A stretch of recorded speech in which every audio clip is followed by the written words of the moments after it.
Olá, galerinha, aqui é o Grande Elite Car. Vou mostrar para vocês aqui essa porta aqui do lado esquerdo.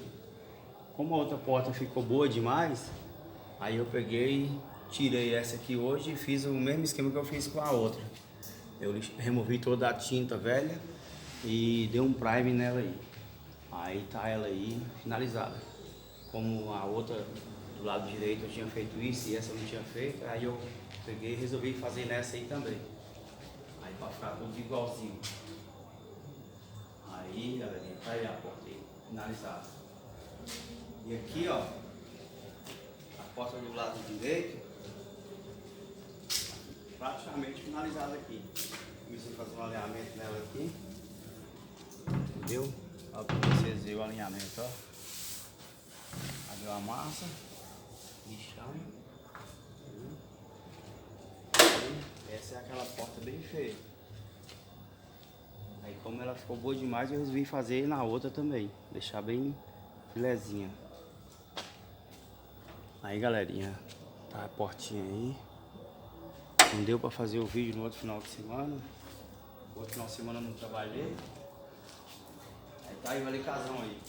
Vou funcionar ele agora. Depois posso ir lá no lugar lá pra vocês verem o ronco do V8 aí. Beleza?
Aí, galerinha, o V8 aí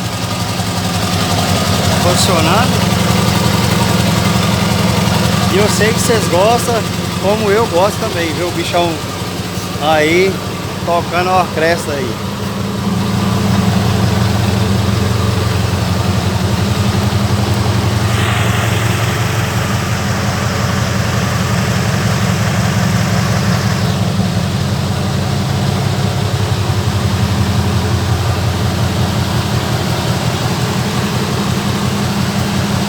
Tá aí, galera. Viu? Então aí desculpa não ter feito o vídeo de domingo passado, mas estamos aí agarrados. Beleza? Foi.